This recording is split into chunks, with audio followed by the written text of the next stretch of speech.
selama 3 hari ini kita berkumpul di sini itu dengan tema yang luar biasa. Apa temanya? Generasi.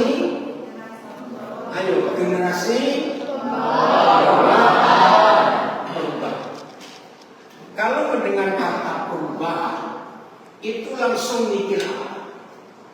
Dari yang belum jadi Berubah. Apa? dari yang belum Dan gaya buruk. Oh, gaya buruk bisa diudahi. Betul sekali. Yang lain-lain. Kalau kita mendengar kata perubahan, betul, dari buruk jadi baik. Di sini suara apa sih? Apa tadi dari sini ada suara? Ya, berubah. Satu lagi. Ayo cepat. Ayo. Mendengar kata perubahan, mikir apa? Betul, dari buruk ke baik berubah. Satu lagi. Ayo, siapa aja yang di rumah boleh ikut tulis komennya yang dibacakan. Operator saya di rumah. Ayo, satu lagi, silakan. Mendengar kata perubahan.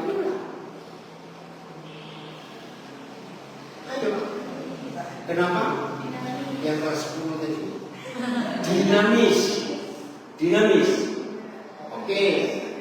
Hampir betul. Satu lagi, belum tepat. Masuk sih Bang, bisa. Ya udah, dia sambil sendiri. Jadi mau saya dia seharusnya. Mendengar kata perubahan itu supaya tidak kuno. Dia begini. Betul? Supaya enggak apa itu kuno? Supaya enggak ketinggalan zaman. Apa? Jadul. Ya, apa lagi? Ya, saya tanya. Apa yang terjadi dengan teknologi kalau tidak ada perubahan?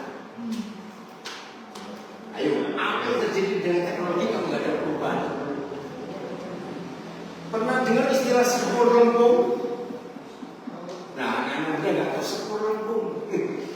Ya, itu ketika pertama kali di Pulau Jawa ada kereta api yang bangun Belanda. Itu di abad yang ke-18 pertengahan baru ada kereta. Nah, di sepur lempung karena jalannya belum nggak bisa cepat. Wah, waktu itu bahan bakarnya dari kayu, belum batu bara. Ada perubahan. Wah, sekarang kereta api luar biasa. Oke, mungkin generasi kalian belum tahu. Pernah dengar HP yang dulu terkenal merek Nokia? Pasti nggak pernah pakai. Kan sudah ada lagi barang. Nokia tahu ya? Pertama kali Nokia keluar, itu anak-anak muda yang pegang itu kemana-mana, rasa luar biasa. Saya pernah lihat sendiri ya, dengerin. Ini alhamdulillah. Wah, supaya pamer, padahal nggak ada telepon, dia mesti dengan teleponnya. Karena apa? Pamer, keren, dia pakai HP. Karena zaman itu HP itu ada orang kaya. Sekarang kalau kalian diberi HP Nokia mau? Saya tanya mau nggak?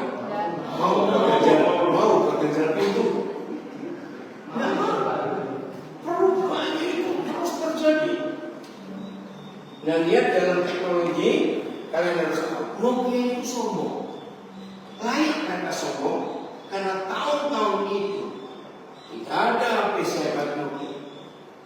Nah, tiba-tiba perubahan terus terjadi di dalam teknologi informasi. Suaranya jelas ya, saya nggak pakai mic. Bagaimana? Kalau saya nggak pakai mic, bagaimana suaranya? Tolong dijawab, bantu. Yang di Zoom cukup jelas nggak? Oke ya, Instagram, Facebook, makasih. Artinya gemas sekali. Nah, waktu itu Nokia sombong, mereka hebat. Produksinya luar biasa. Tiba-tiba iPhone muncul. Ya, iOS. Enggak lama kemudian Android muncul. Langsung Nokia habis. Dan terus begitu.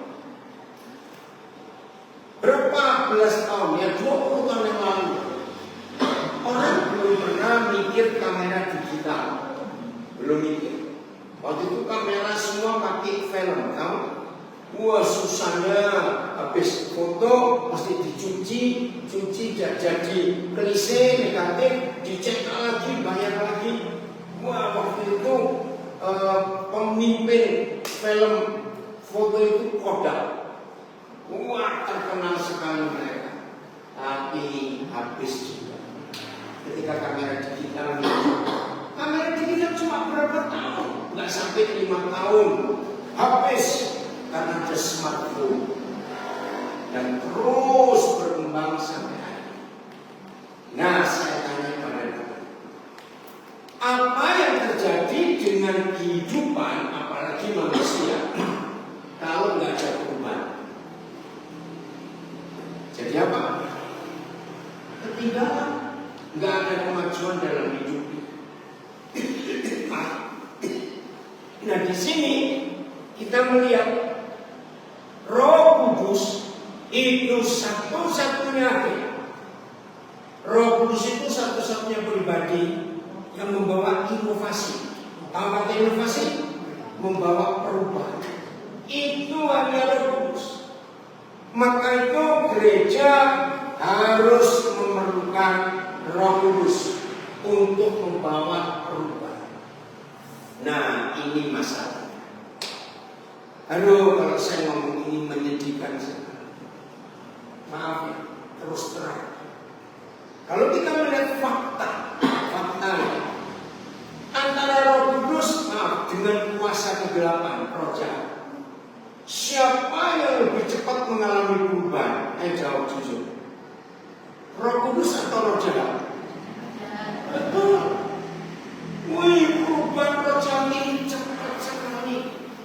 Dari mana kita bisa melihat? Dari semua tindak kejahatan. Betul? Lihat metode orang buat jahat. Wih, tiap hari kita dengar berita bagaimana para pembuat kejahatan itu ada hal-hal baru, cara-cara baru. Kok bisa? Nah, ini yang menyedihkan. Kalian sebagai orang-orang muda, yang tadi paling banyak masih ada kelas 6, kelas 7 dan seterusnya, hanya 3 yang kuliah, 2 atau 3 tadi, yang lain sudah lewat kuliah lagi. Ayo ambil keputusan ini, ambil kesempatan ini untuk berubah. Nah, saya tanya lagi yang berikut. Kalau kita tidak mau menjadi pembawa atau agen perubahan, kita akan jadi apa? Kalau nggak mau jadi agen perubahan, kita jadi apa? Saya mikir ini, orang yang terpengaruh dan tidak ada perubahan yang positif dalam hidup kita, maka itu hati-hati. Di multimedia ada ayat di sini ditayangkan. Siapa namanya? Siapa namanya? Ya, Jaiko. Ya, ada ayat di sini. Ada nggak Alkitab? Ada. Loh, ini salah siapa namanya? Nanda. 1 Korintus 15 ayat 33. Nah, ini pilihan buat kita. Kita mau diubah atau tidak. Setelah kita mengalami perubahan, wah ini luar biasa, maka Tuhan akan membawa kita jadi agen perubahan. 1 Korintus 15 ayat 33. Saya ulangi ya, dan tolong ucapkan nanti. Setelah Tuhan merubah hidup kita, maka dengan sendirinya kita akan menjadi agen perubahan ini. Ulangi, 1, 2, 3. Setelah Tuhan merubah kita, maka kita jadi agen perubahan. Nah, di samping Roh Kudus, siapa yang bisa mengubah hidup? Lihat ayat ini. Kita baca sama-sama. 1, 2, 3.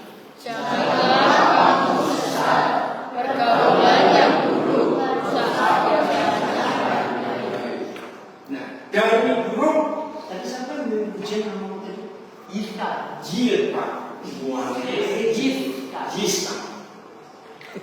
Saya ingin ketemu bapakmu masing-masing. Kenapa kasih nama panjang-panjang? Maaf ya. Bener loh dia nama tadi ya. Mbak Nyaton dari yang tidak ngomong desa. Kok ada nama-nama hebat? Dengeran ada loh iso pemandangannya. Oke. Jiska betul kalimat.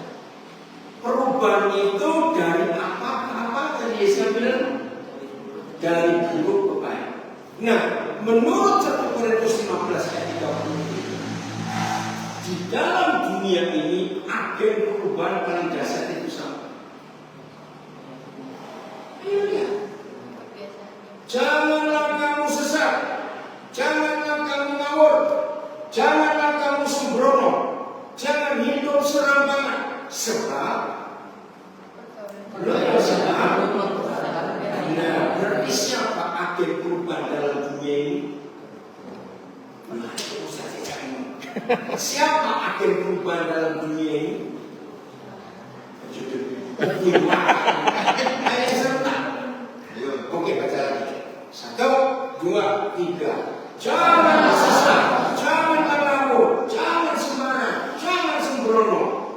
Pergaulan yang buruk, kebiasaan yang buruk. Ya, yo sopa ini takut di kok. Siapa akan berubah di dunia? Saya. Itu loh. Bulan. Ayo, yang potong nggak boleh jawab. Ulang. 1, 2, 3. Janganlah sesat. Pergaulan yang buruk merusakkan kebiasaan yang baik. Jadi kebiasaan yang baik dirusak jadi buruk itu akhirnya sopo. Pergaulan yang buruk. Nah, sudah terdidik. Loh betul tidak? Ternyata pergaulan. Sedang siapa namanya? Excel. Excel, masukin. Masukin. Ya, bisa. Nah, bisa tambah kecil masuk. Yang dua sini. Ya, satu lagi sini. Nah, saya ini kalau ngajar senang lihat wajahnya orang. Sebab orang yang belajar ngerti itu pasti ada senyum sedikit, pipinya goyang. Kalau saya ngajar cuma ngerti nggak kalau wajahnya? Ngerti nggak ditanya? Kenapa wajahnya? Tidak. Saya ada nanti buat dokumentasi. Oh no, ada apa di sana? Saya. Terima kasih. Oke, saya tanya lagi. Jadi siapa agen perubahan dalam kehidupan? Pergaulan yang buruk. Berarti kalau papa mama ini ikuti di rumah, hati-hati dalam pergaulan anak. 15 tahun yang lalu, ya, orang tua itu selalu khawatir kalau anaknya itu pulangnya malam. Ya, karena orang tua takut pergaulan. Wajar atau tidak? Tapi 15 tahun terakhir atau 10 tahun, wih, terjadi perubahan. Ya. Jadi pergaulan itu nggak harus dengan orang. Sekarang ini, saya memberitahu banyak orang-orang tua, tolong para gembala perhatikan. Ternyata sekarang ini sangat berbahaya kalau anak-anak tinggal di rumah terus gak mau keluar. Kira-kira kenapa? Apalagi di kamar terus gak mau keluar. Pergaulannya dengan sosial media. Betul apa salah? Ngeri. Aduh, bisa jadi repot. Dulu anak-anak gak pulang-pulang karena takut pergaulan dengan teman. Sekarang informasi teknologi lewat barang kecil ini, apa ini? Handphone. Ini bisa jadi teman yang baik dan teman yang merusak. Betul atau salah? Jadi sekarang jadi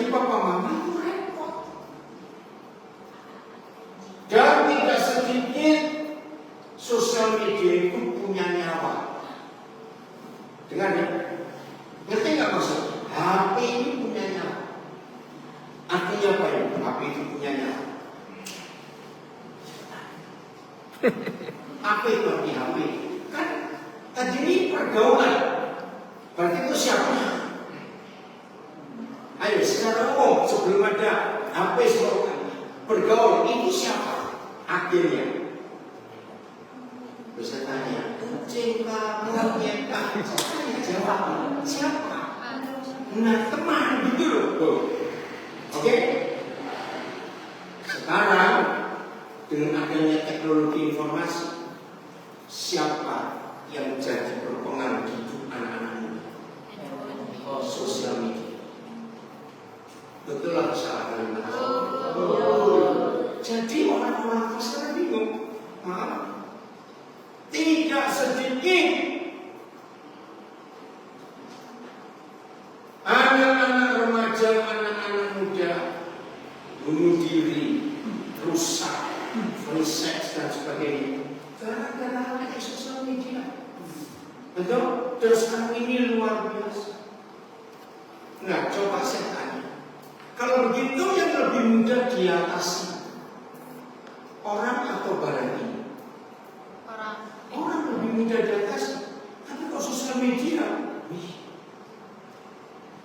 tolong ya kalian ini ke masa depan kalian. Sungguh, sekarang ini sudah 3 negara di dunia yang melarang anak-anak di bawah umur 14 tahun pakai sosial media. Yang terakhir minggu yang lalu negara Australia. Yang pertama Belanda, sampai kedua mana? Yang ketiga baru negara Australia. Itu sudah menjadi undang-undang negara. Mengapa negara-negara maju ini melarang anak-anak remaja di bawah 14 tahun menggunakan sosial media? Memang efeknya, dampaknya itu lebih banyak buruknya daripada bagusnya. Betul atau salah? Nah, tolong ya, Indonesia belum berlaku sulit.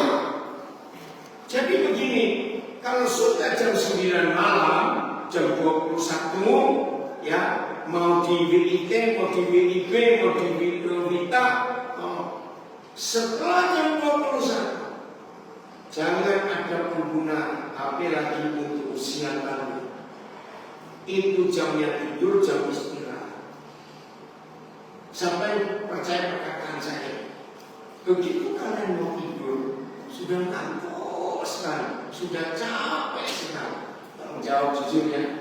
Tiba-tiba, aku pengen lihat Facebook, temanku kirim aku. Terus bagaimana? Enggak, cuma sekali aja, satu kali aja. Ayo jawaban, lanjut. Itu apa lanjut?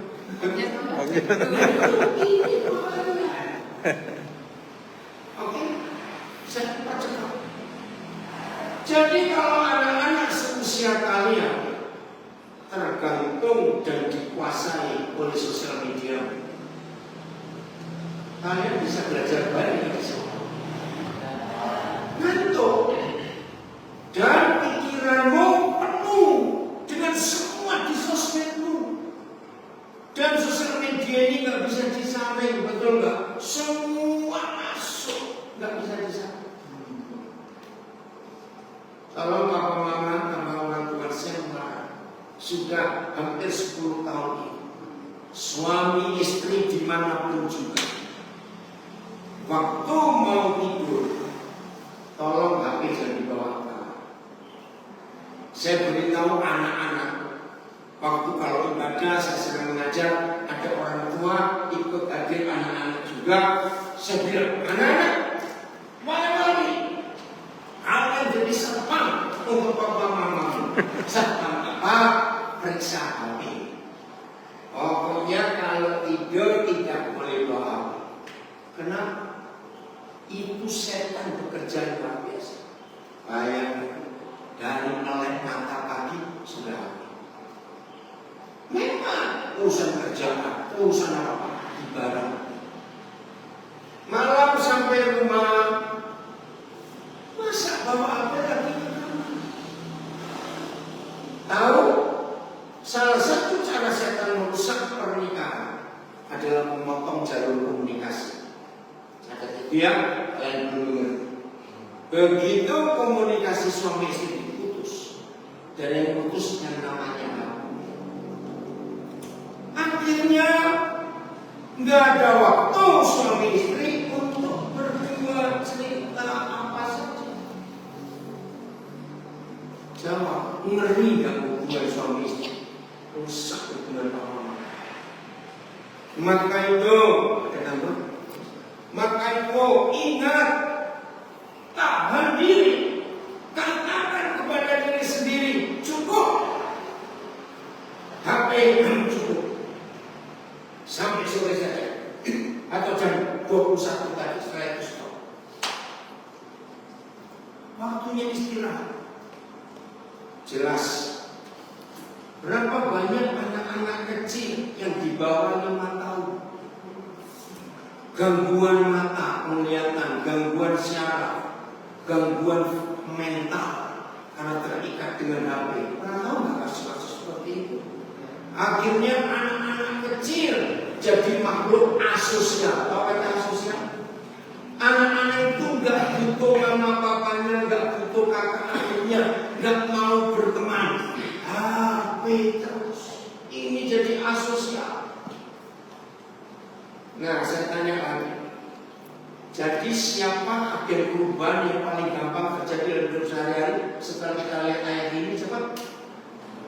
Pergaulan. Ternyata bergaul tidak harus dengan orang, tapi dengan sosial media. Terus mau bagaimana?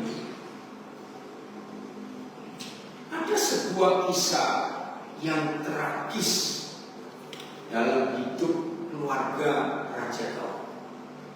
Seorang raja yang penuh kurapan dan dipilih oleh Tuhan, hancur hidupnya. Nah, salah seorang anaknya bergaul salah. Kita buka 2 Samuel 13. Mulai ayat 1. Dengan cepatnya 2 Samuel 13 ayat 1. Maka itu hati-hati. Padahal saya tanyakan pilihan yang lain siapa? Siapa? Pak Yosef, Pak Terminus. Wih, keren luar biasa. Ini tema yang bagus. Ya, generasi pembawa perubahan. 2 Samuel 13. Samuel itu sebelum Mazmur. Jawa, sebelum Mazmur. Ya, semua ini harus diajarkan membaca Alkitab. Luar biasa. Ya. Nah, saya senang anak-anak dilarang bawa HP melihat Alkitab. Bagus sekali, harus langsung buku. Udah 2 Samuel 13. Wah, ada laptop. Apa ini? Kenapa? Problem dia ngomong. Kalian baca, kita baca. 2 Samuel 13. Apa judulnya di ayat 1? Amnon dan Tamar. Ya, Amnon dan Tamar. Itu kalau membaca ibadah nggak kelihatan ada apa di antara dua orang. Lalu begitu kita baca. Siapa yang mau terima? Nanda. Anda mau pakai kursi nggak duduk di atas ini? Siapa yang mau? Oke, udah bisa nggak? Ayo baca. 1, 2, 3. Sesudah itu terjadilah yang berikut. Absalom bin Daud mempunyai seorang adik perempuan yang cantik, namanya Tamar. Amnon bin Daud jatuh cinta kepadanya. Nah, ini apa bukan saudara tiri. Ini loh kesalahan Daud, istrinya banyak sekali. Ya, perempuan itu cantik, namanya Tamar. Dan Amnon bin Daud tadi belum. Ya. Satu. Oke, nampak saudara. Amnon bin Daud jatuh cinta kepada. Saya tanya, jatuh cinta itu salah atau tidak? Siapa yang betul? Salah atau tidak? Bisa tidak, bisa salah. Jatuh cinta salah kalau umur belum ala 1 goblok. Maaf, betul nggak? Umur belum kepala 1. Artinya apa?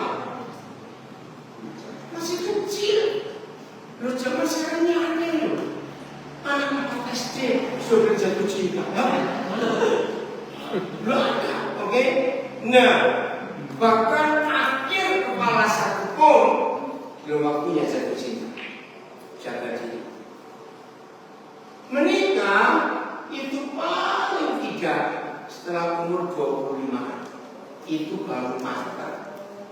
Karena kalau kalian menikah masih kecil, nanti kamu lebih lucu dari anakmu. Kamu ngerti? Lo betul tidak? Jujur loh, hanya nggak orang tua lebih lucu dari anaknya. Karena kecil-kecil sudah tahu. Nah, jatuh cinta tidak salah kalau memang sudah waktunya. Oke, ayat 2. Cepat. Hati Allah bagaimana? Sangat tergoda. Sehingga dia ini orang tergoblok sedunia. Apa itu jatuh cinta sampai sakit ini goblok? Cuma goblok. Setuju? Setuju ya? Apalagi seumur kalian jatuh cinta sampai sakit. Goblok ya? Iya. Ulang. Jatuh cinta sampai sakit itu goblok. Ulang. 1, 2, 3. Jatuh cinta. Ayo lah. Yang di rumah juga ada. 1, 2, 3. Jatuh cinta sampai sakit itu goblok. Awas sekali. Awas. Tenang ya. Majelis kamu kucing cinta. Oke. Terus. Sebab anak perempuan itu masih perawan dan menurut anggapan Amr mustahil untuk melakukan satu terhadap dia. Masih kecil kok. Terus ayat 3. Amr ini mulai rusak. Dia harus jadi agen perubahan karena tadi Amr mempunyai siapa? Seorang sahabat bernama Yolanda, anak Simea kakak Daud. Masih kerabat semua ini. Tapi ini loh masalahnya. Yolanda itu bagaimana? Apa kalian sangat cerdik? Bukan cuma beda. Oh, pintar bukan. Licik. Jahat. Ini loh. Pergaulan kita harus kita jaga. Jangan lagi yang remaja-remaja kayak tadi. Maaf ya, ini pengalaman saya. Tadi kami sebelum sampai Posarang hampir makan di Kebun Rojo di Kediri. Ngomong-ngomong, Pak Pendeta Yusin, Pak Pendeta Firmus itu cerita ada teman mereka di Surabaya. Ini fakta. Usahanya hancur karena pergaulan si bapak rumah tangga ini. Saya tanya, ini fakta. Ketika seorang suami punya masalah dengan istrinya, kecewa, sudah tua, ada orang-orang dewasa 50 tahun. Nah, dalam keadaan hatinya galau, hatinya jengkel karena istrinya. Duduk di cafe shop di warung kopi, ketemu teman-teman baik, coba tanya. Namanya teman baik, begitu mereka ini lihat teman satu ini datang, wajahnya sendu, susah. Wajar nggak tanya, kenapa kamu susah begitu? Coba wajar nggak teman-teman tanya? Nah, terus cerita, aku istriku begini, begitu. Dengan serentak, ini teman-teman di suatu waktu aja. Ya, kamu punya duit, ngapain kamu nunggu istri itu? Cari aja yang lain. Bisa nggak kita jadi? Jadi nggak cuma yang remaja, yang sudah tua-tua pun harus jaga-jaga. Yonadab itu licik, jahat. Tapi apanya Amnon? Sahabat. Oke, ayat 4. Cepat. Katanya kepada Amnon, nah ini biasa toh. Kalau pagi-pagi ketemu temanmu yang wajahnya sendu, wajah lecek. Hei, anak raja. Namanya sahabat orang Yahudi. Hei, anak raja. Mengapa kau demikian galau seperti kata ini? Berapa hari? Galaunya berapa hari? Setiap pagi. Waduh, bisa bayangkan. Tidak akan lebih baik kau memberitahu kepadaku. Nah, sampai di sini kelihatan baik nggak mau peduli, mau nolong. Kata Amnon kepadanya, jujur, aku cinta kepada Tamar, adik perempuan Absalom saudara kita. Ini jebakan saya. Ayat 5. Lalu berkatalah siapa? Yonatan padanya. Bukan, saya tahu Yonatan. Jangan kira saya tidak bisa baca. Siapa? Si Rici. Boleh tidak? Berkatalah si cerdik si Rici ini. Baca sama-sama. Apa kata si Rici? 1, 2, 3. Berkatalah kepadamu dan buat pura-pura sakit. Apabila ayam datang menengok kau, maka Absalom berkata kepadanya, izinkanlah adikku Tamar datang menengok kau. Apabila ia menjadikan makanan di depanku, sehingga aku dapat melihatnya, maka aku akan memakannya dari tangannya. Licik sekali. Wajar nggak seorang ayah nggak suka lihat anaknya sakit? Nah, tentu Raja Daud sebagai papanya Amnon nggak mau lihat anaknya sakit. Nah, sampai di sini, tolong jawab, sampai di perkataan ini, Amnon sudah berbuat dosa atau belum? Belum. Ini baru tawaran kok. Betul kok? Ini kan anjuran. Belum dosa. Gobloknya Amnon sih. Sesudah itu berbareng Amnon. Jebakannya mulai berat. Perubahan dalam hidup Amnon hancurnya di sini. Sesudah itu berbareng Amnon dan berbuat pura-pura sakit. Siapa nyuruh? Si sahabatnya jangan lupa. Ketika raja datang menengok dia, berkatalah Amnon kepada raja, ini siapanya Amnon? Ayah. Ayah. Oke. Izinkanlah adikku Tamar datang berbareng dua di depan mataku, supaya aku memakainya dari tangan. Adik-adik, ini hancur. Tuhan tolong supaya semua kami, baik yang di posaran maupun yang di rumah, kami bertobat sungguh-sungguh dalam nama Yesus. Ayat 7. Lalu Daud, namanya apa? Gak suka anaknya sakit, menyuruh orang kepada Tamar ke rumahnya yang besar. Pergilah ke rumah Amnon, katamu dan sediakanlah makanan baginya. Terus ayat 8. Maka Tamar pergi ke rumah Amnon sebanyak 9. Ya.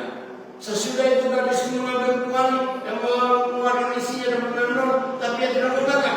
Mengajar ini setan bekerja. Berkatalah Amnon, suruhlah setiap orang cuma meninggalkan aku, lalu keluar setiap orang meninggalkan dia. Tolong catat. Dalam nama Yesus, dalam nama Yesus.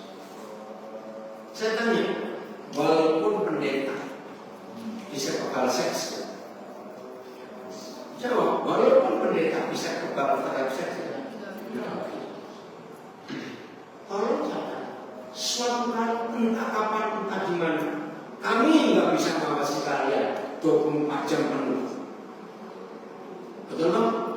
Apa begitu kenalan kamu sosial? Ingat, kalau suatu hari setan menjebak kalian hanya berdua, suatu hari, saya tanya, bisa nggak ada suatu kejadian apa tiba-tiba cuma kamu dan pacarmu, atau kamu dan orang yang kamu jatuh cinta, tiba-tiba cuma berdua? Saya tanya, bisa nggak itu terjadi? Nah, ingat firman.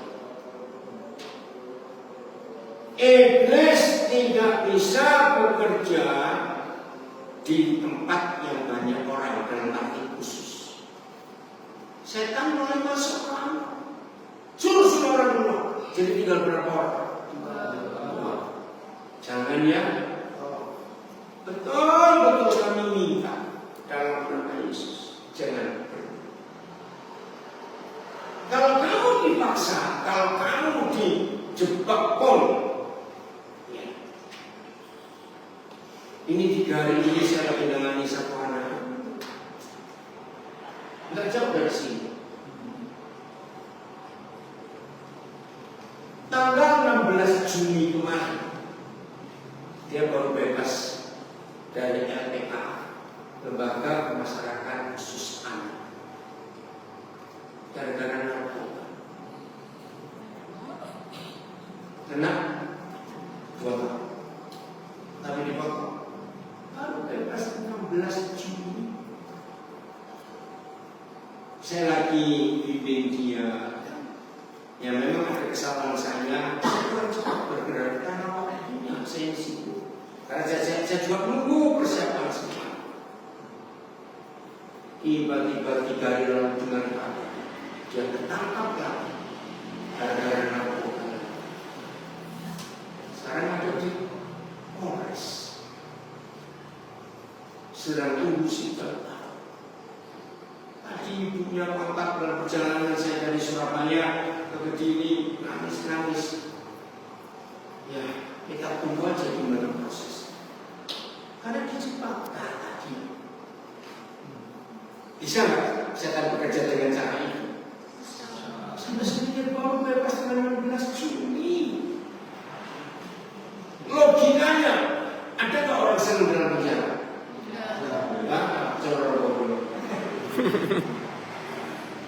Yang baru 2 minggu.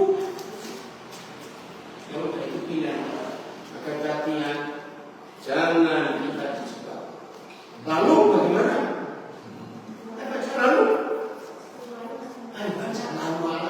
Lalu ternyata setiap orang dia anak umur 8, 9, terus 10 ya. Lalu berkata lalu baca 1, 2, 3. Lalu lakukan turun kamar supaya turun makannya dari tangan terus dalam kamar. Ya, tangan nurut dalam perintah bapaknya tuh 11. Ketika baca 1, 2, 3, ketika disuruh meninggalkan tidur dengan aku merasakan mau bekerja. Gara-gara siapa tadi? Edwards. Tetapi dari situ berkata, sudah jelas apa katanya? 3 berkata terus jangan berdosa aku. Semua orang benar-benar seperti itu bisa dan jangan berdosa seperti itu. Amnon dengar nggak perkataan Tamar? Tidak. Karena setan sudah masuk ke tubuh. Dan adik-adik, tolong jaga kita. Sepintar-pintarnya kita, tolong jawab. Setan lebih pintar atau lebih bodoh dari kita? Karena mereka sudah cobain manusia sejak 6.000 tahun yang lalu. Dan umur kita berapa? Apalagi yang masih kecil-kecil begini. Ngerti? Baru sekarang. Kita bersenang. Dan aku baca pakai intonasi yang jelas. Dan aku pencemaran dan ini juga akan ada berubah. Ini sangat berubah. Bajingan di Israel. Oleh sebab itu sudah bagus nggak Tamar ngomong ini? Coba kamu bicara kepada raja, sebab dia tidak menolak memberikan aku kepadamu, sudah baik. Tapi sampai di sini, setan sudah menang belum atas Amnon? Sudah. Amnon sudah kena jerah.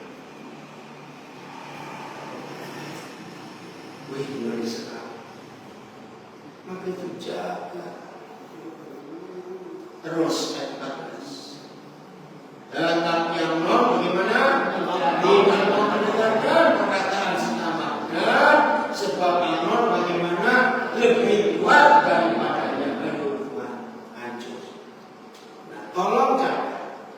Ingat ayat ini. Tolong ibu majelis, tolong Pak Gembala, ingatkan siapa saja. Ayat 15 mengerikan. Apa? Ayat 15. Setelah diperkosa, baca baik-baik. Ayo, Kemudian timbullah sangat besar karena Allah terhadap gadis itu. Bahkan, ayo bahkan dia besar benci yang dirasakan kepada gadis itu daripada cinta yang dirasakan dia sebelumnya. Stop dulu. Gara-gara ayat ini, saya diskusi dengan 2 master psikologi di dalam suatu pembahasan tentang seks. Ternyata sampai hari ini, ini sudah berapa ribu tahun kejadian. Sebab jarak jauh ke Yesus itu 2000 tahun. Yesus ke kita 2000 tahun. Tulisan atau kisah yang terjadi kurang lebih 4000 tahun yang lalu masih relevan, masih bisa dipraktekkan oleh setan sampai hari ini. Kalau dengarnya, ternyata kalau ada 2 orang pacaran, kalau ada 2 orang pacaran lalu terjadi hubungan seks, cari semua tulisan 99,99% ini terjadi. Cowok bajingan itu akan mencapai mantan pacarnya. Dan karena ini masih berlaku sampai hari ini. Kalau yang orang-orang dewasa kalau ketemu psikolog tanya begini. Ternyata misalnya dari 1000 laki-laki yang memerangi pacarnya, rata-rata 1000 ini akan mencapai setelah tertidur. Ingat, ini berlaku sampai hari ini. Ayo, saya minta kalian baca dengan intonasi kalimat lalu. Nah ya, intonasinya tahu intonasi? Nada suara. 1, 2, 3. Lalu Allah berkata kepadanya, bangunlah, menyala. Lebih jelek dari musir anjing. Lu sih? Padahal tadinya aman bagaimana? Cinta sampai sakit, goblok. Tapi begitu seks dinikmati, berubah jadi kebencian. Bahkan lebih besar benci yang setelah hubungan seks itu daripada cinta yang sebelum ini.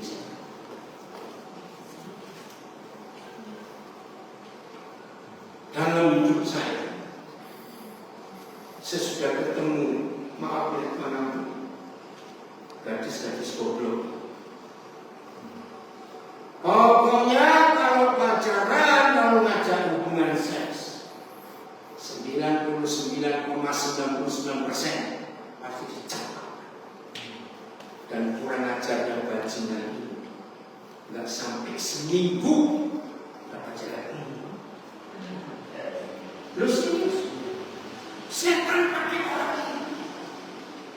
Orang yang kalian gadis-gadis itu, nggak begitu dapat jalan banget. Nah, bagaimana perasaan gadis yang pertama? Apa?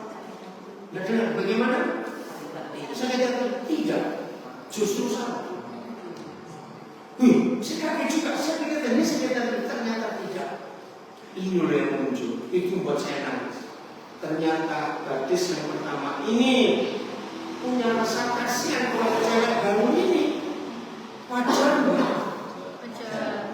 Wajarnya kenapa? Wajarnya kenapa? Kenapa yang sudah tidur ini merasa kasihan dengan cewek yang baru ini?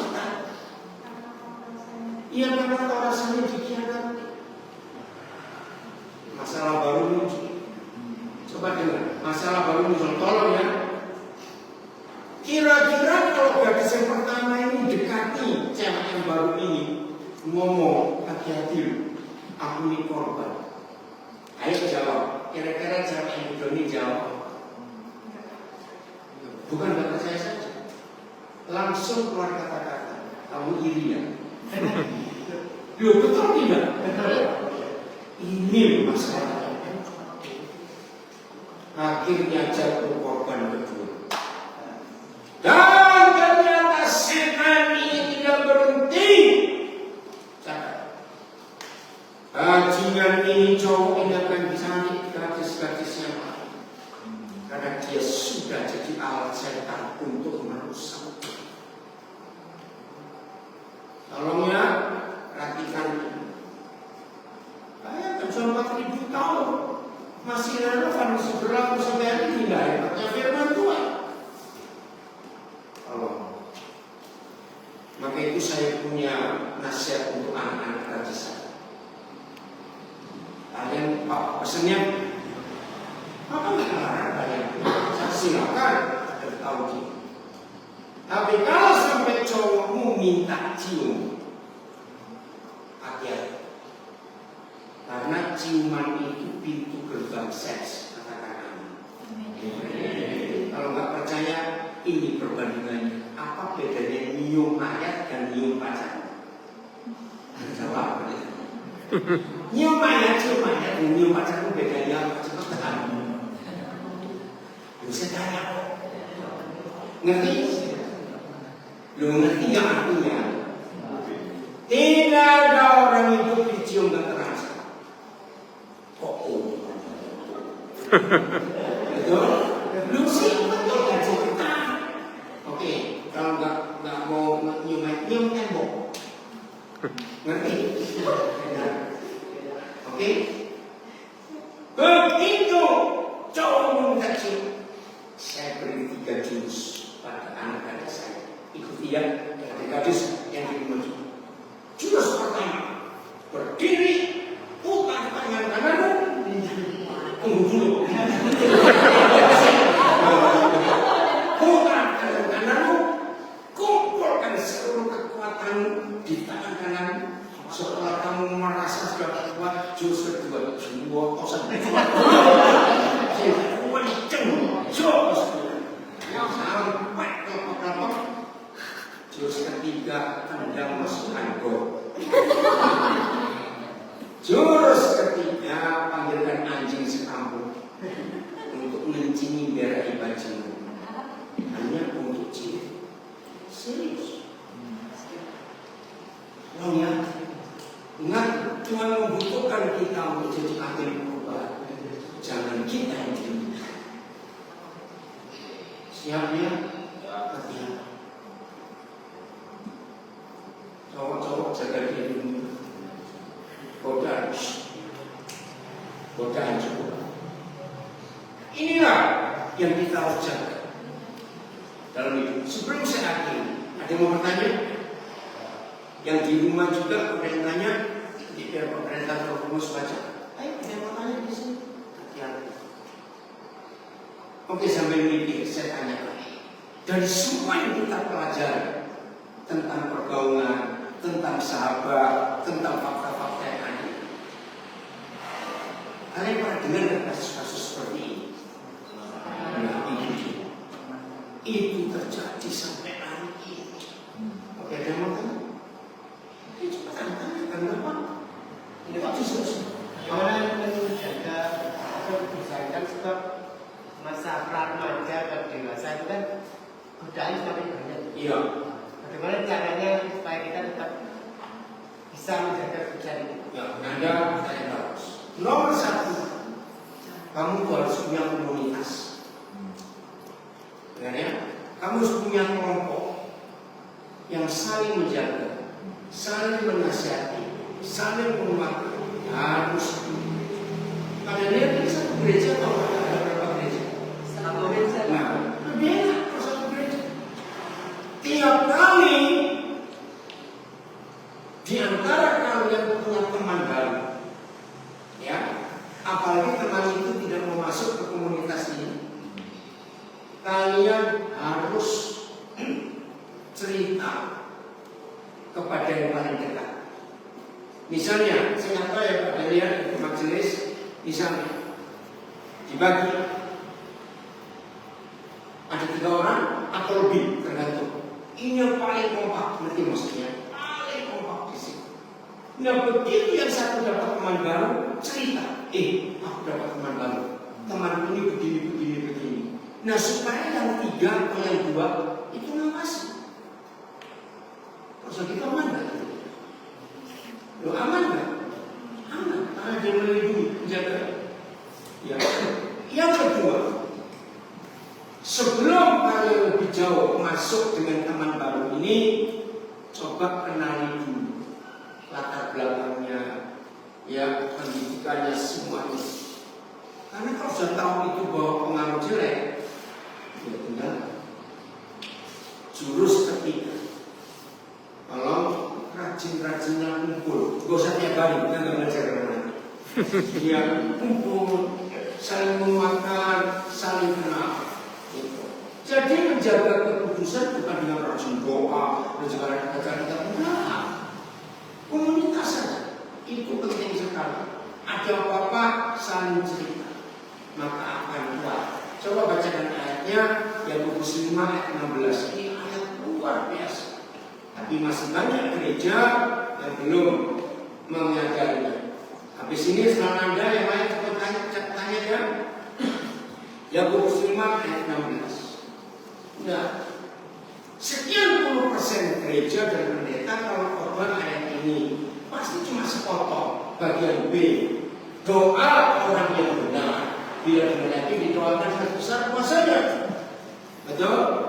Sedikit sekali para pengkhotbah menjelaskan bagaimana kita bisa jadi orang benar.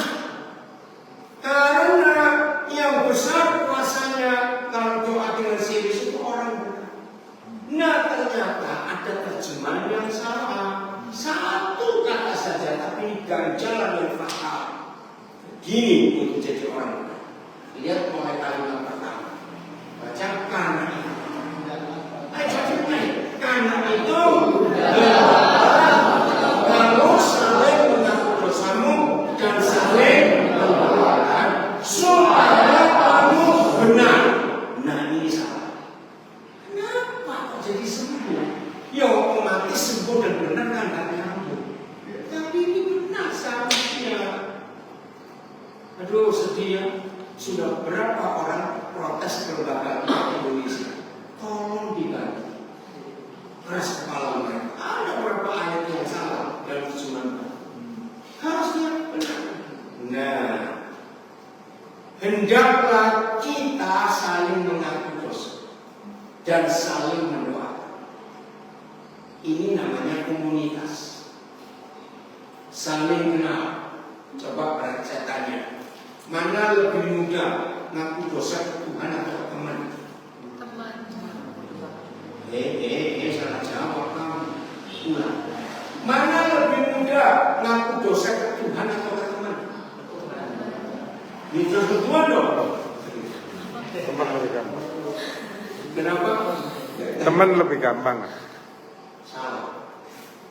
Kenapa perintahnya suruh saling? Saling kalimat pertama. Saling mengaku dosa itu. Salingnya kepada siapa? Bukan ke teman loh. Ke siapa? Ke Tuhan. Kenapa kita lebih mudah mengaku dosa ke Tuhan? Jawabannya, Tuhan jangan kami orang ember. Betul nggak? Kalau Tuhan itu nggak perlu orang ember apa? Nah, iya toh. Padahal harus saling. Ini dua. Maka itu kalau mulai terganggu, ada godaan seks, ada godaan teman, ngajak kamu nonton apa pornografi, cepat cari saudara. Itu akan aku lagi diganggu ini. Saling mengaku. Setelah saling mengaku, saling baru kita jadi benar. Kalau doa orang benar, bila dia yakin didoakan, terus benar tetap sembuh apa? Bunyinya begini. Maksudnya kamu sembuh, maksudnya kamu benar. Doa orang yang benar sembuh, doa orang yang sembuh bila yakin didoakan secara pasti. Sebetulnya sembuh dan benar itu sama, recover, dipulihkan, itu disembuhkan. Cuma karena bahasa Indonesia ini jauh beda antara sembuh dengan benar, maka itu nggak ada. Jelas? Satu lagi, ayo bertanya. Kira-kira kalau ini kita praktekkan, Aman nggak? Loh, aman nggak? Misalnya ada di antara kalian ditembakin musuh, cepat cerita ke orang, aku ditembakin, aku diganggu temanku, oh temanku, ada narkoba semua. Lain-lain bukan semua. Jaga. Yang satu lagi jalan. Ada? Ayo, ya silakan. Yang kelas 10 tadi ya. Jadi kalau misalnya ada komunitas nih, cuman kita tuh pengen nge-reach out satu orang gitu misalnya kayak masih satu komunitas ini cuman menutup diri banget. Nah itu apa yang bisa kita lakukan? Karena kalau misalnya kita yang terus-terusan kayak apa ya? Dideketin terus semuanya cerewet. Iya. Kan takut dia malah tambah takut. Iya, tambah lari. Iya. Oke. Nah, karena saya ada 4 sesi ini, saya akan cari satu sesi bicara soal psikolog masalah kejiwaan. Jadi pertanyaannya, bagaimana caranya kalau ada satu orang anggota komunitas yang baru masuk misalnya, tapi orangnya tertutup sekali. Nah, orang tertutup itu susah. Biasanya ngajak ngomong anjing. Lo serius? Saya orang tertutup. Bisa minum, mulutnya terkunci. Nah, begini caranya. Jangan dipaksa. Coba cari berita di luar kita. Ini keluarga mana, anaknya siapa, terus lihat latar belakangnya apa. Kalau perlu, ya, yang penting dia sudah bisa mau masuk ke kita, itu sesuatu kemenangan. Nah, coba dia didekati atau lihat dia ini lebih milih ke siapa untuk berteman. Kalau kita tahu latar belakangnya, lebih baik. Kalau kita tahu dia lebih suka. Apa yang pertama, jangan dilibatkan apa-apa. Yang penting dia selalu aktif kalau kita ada acara. Ya, biarin dulu. Lama-lama kan benar. Percayalah, kasih itu melepaskan semua ikatan. Apa dia mau? Amin.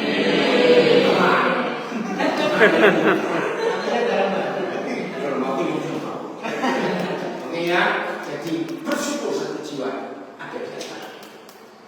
Jadi percaya, jaga pergaulanmu. Setuju? Setuju. Apa itu apa yang berubah?